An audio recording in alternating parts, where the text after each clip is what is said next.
then if somebody has something to say about me, I have one of two choices. I can choose to be offended and mad and angry and take myself serious like I'm important, like I'm more important than Jesus or something. Or I can love them, forgive them, and serve them anyways. And in the moment say, Father, forgive this person, for they know not what they do.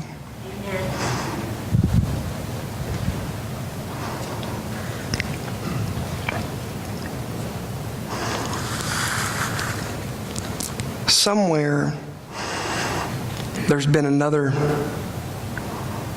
problem with this fun thing. There's a big issue in Christianity with fun.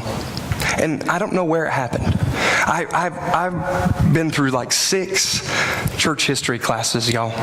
Serious church history classes, and they are boring. And I'm in one currently, master's level church history, and we're learning about things that are crazy, about the council of so-and-so where they, decided that chickens needed to be removed from the sanctuary or whatever. 1900 years ago. Literally. It's crazy. And I can't decide where fun, became sin.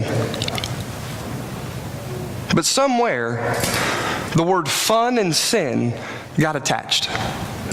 It grew together. I don't know where it happened, but it happened. And we now fall into this trap all the time of relating, if it's fun, it must be bad. It must be sin. It must be wrong.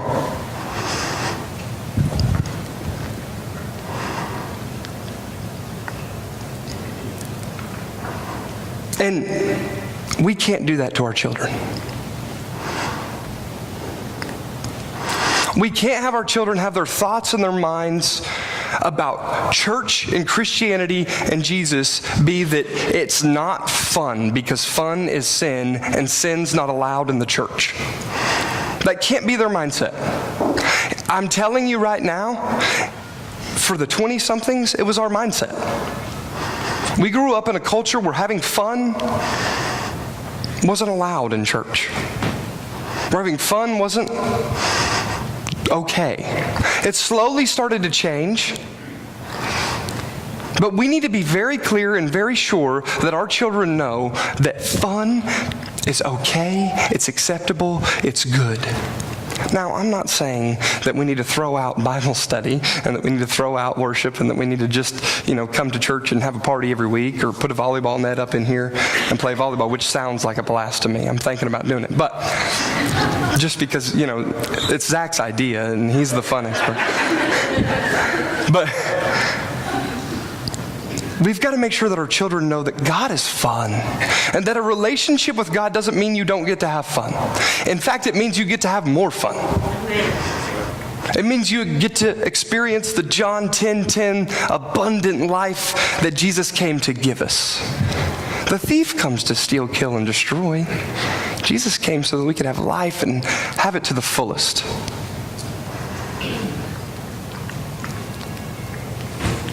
God takes fun seriously, especially when you consider that most of the time He wants us to focus on our relationship with Him. He tells us to sing, dance, celebrate, eat, and be joyful.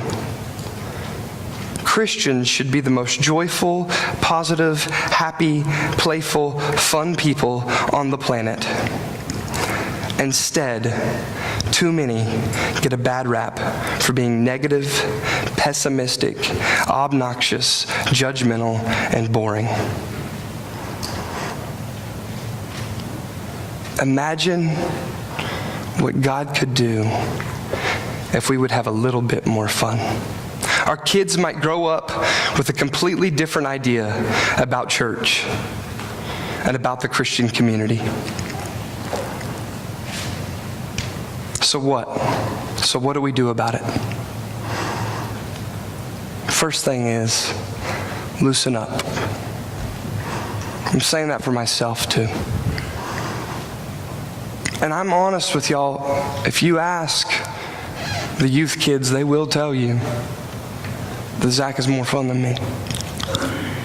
They will tell you that there was times where Greg was just too serious, and I can go back over the past 7 years of being in youth ministry and point out specific times where I made rules and my agenda more important than the kids.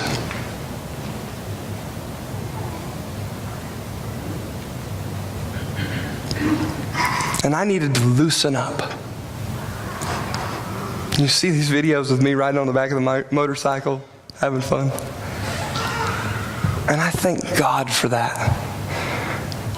And I thank God that I've been able to loosen up a little bit just over the past few months of my life. And I think my baby has been able to help me do that.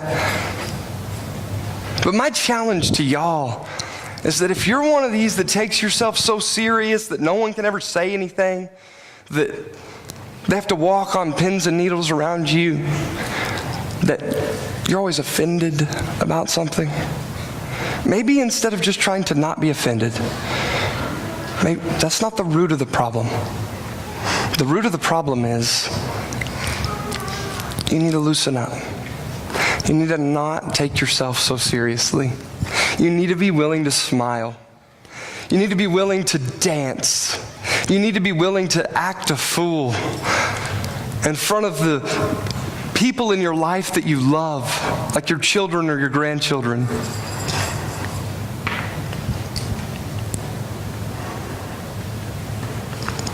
You need to be able to laugh uncontrollably, belly aching loud.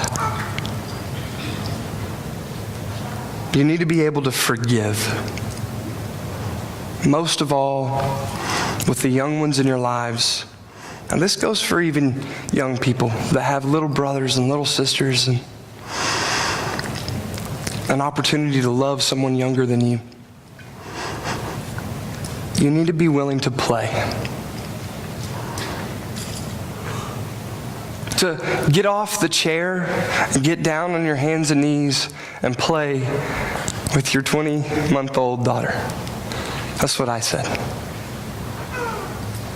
That's what I had to say to myself. Greg, play with Paige.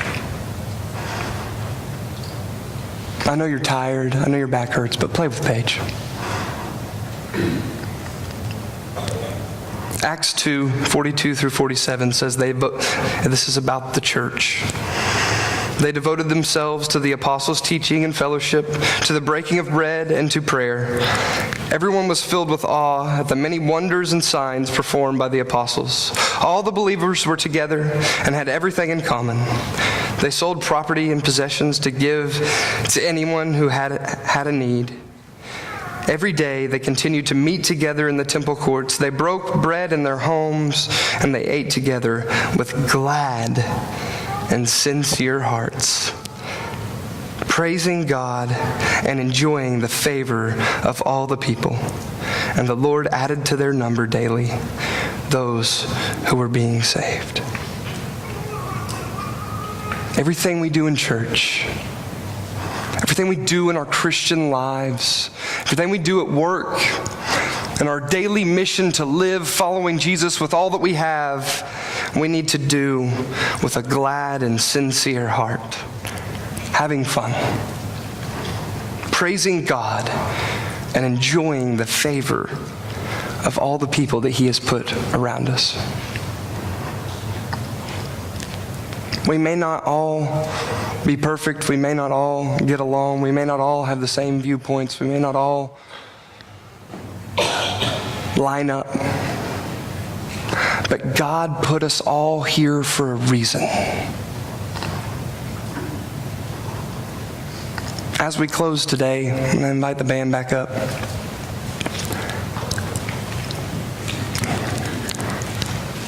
If you're somebody who you feel like maybe you've taken yourself too serious, and you feel like maybe there needs to be change in the way that you respond or you react or that you carry out your agenda, then I want you to feel free to respond today. I want you to feel free to come forward and pray and ask God that He would help with that. It's a bold move sometimes to come forward, but in a situation like this where it may be about letting loose and having fun, there's people in the room that can help with that. Tim Witt's in the room. Zach Evans is in the room.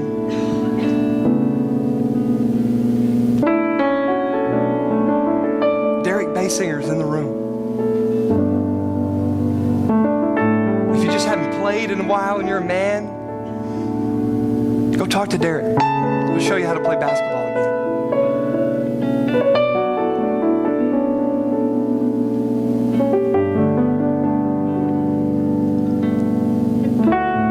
You have an opportunity every day to show someone, maybe your own child, that you care more about them than you care about what people think about you. You show them you care when you allow yourself to be vulnerable enough to just have fun.